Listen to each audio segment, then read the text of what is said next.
Жақсының аты өлмейді. Алматыда қоғам қайраткері, белгілі ғалым педагог, академик Серік Пірәлиевті еске алуға арналған халықаралық форум өтті.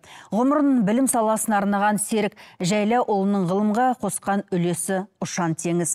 Абай атындағы Қазақ ұлттық педагогикалық университетінде ғалымның есімімен аталған конференц зал ашылып, кітаптың тұсауы кесілді. Ақыл ой қазынасында өзіндік орны бар асыл азаматтың өмірден озғанына биыл 1 жыл. Ғалымның хат өлмесі хақ. Том-том кітапқа арқау болар ел білуі тиіс, еңбегі қаншама. Замандас әріптестері, шәкірттері, дос жақындары келелі жиында бас қосты. Білім беру стратегиялары, болашақ кадрларды даярлау атты халықаралық форум Серік Пірәлиевтің шығармашылық мұрасын насихаттауға бағытталған.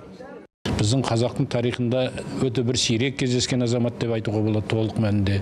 Себебі өмірінде осы жастардың, бүкіл өмірін жастардың тәрбиесіне, ғылымның дамуына соған арнаған азамат.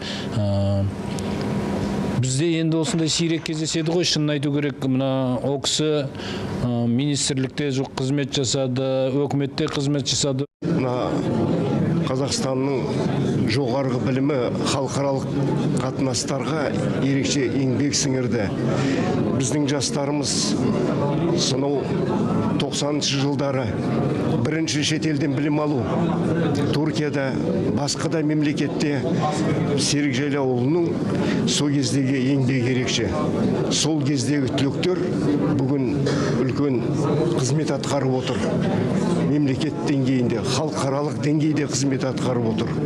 Өмір жолының түрлі белесінде алған терең білімінің арқасында Серік Жайлауұлы ұлағатты ұстаз биігіне көтерілді. Әр жылдары Қазақ мемлекеттік қыздар педагогикалық институтында ректор, Қожа Ахмет Яссауи атындағы Қазақ-түрік университетінің президенті болды. Енді міне өзі 10 жылға жуық басқарған Абай атындағы Қазақ ұлттық педагогикалық университетінің қабырғасында ғалымның атымен аталған конференц зал ашылды.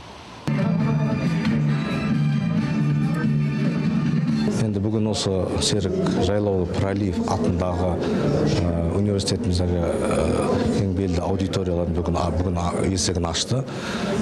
Жаңа айтып өттім. Серік Жайлауұлының осы университетке сіңірген еңбегінің, осы педагогика, жалпы еліміздің педагогика ғылымының алға дамуына сіңірген еңбегіне деген құрметтің бір белгісі бұл. Педагогика ғылымына қосқан үлес жаңалығы көп. Мәселен, жаңағы педагогика ғылымындағы жаңа методикалардың біздің жүйемізге енуіне үлкен үлестер қосты.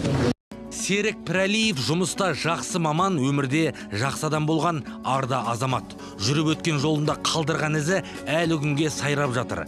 Бір атаның емес, барша адамның баласы бол деген Абайдың тәмсілін ту етіп көтеріп өтті.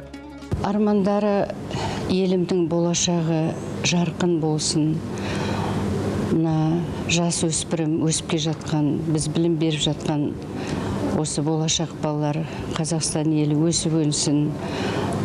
Жастайынан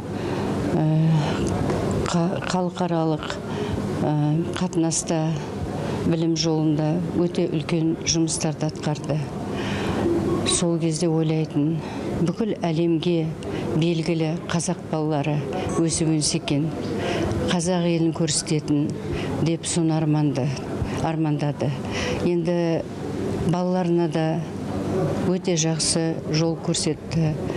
Форум аясында Серік Пірәлиевтің ғылыми еңбектерінің көрмесі ұйымдастырылды. Сондай ғалым туралы кітаптардың тұсауы кесілді. Отандық және шетелдік ғалымдардың қатысуымен өткен шара білім беру саласында тәжірибе алмасуға жол ашады. Асқарбек Қазанғап, Алмас Нұрдос, КТГ, Алматы.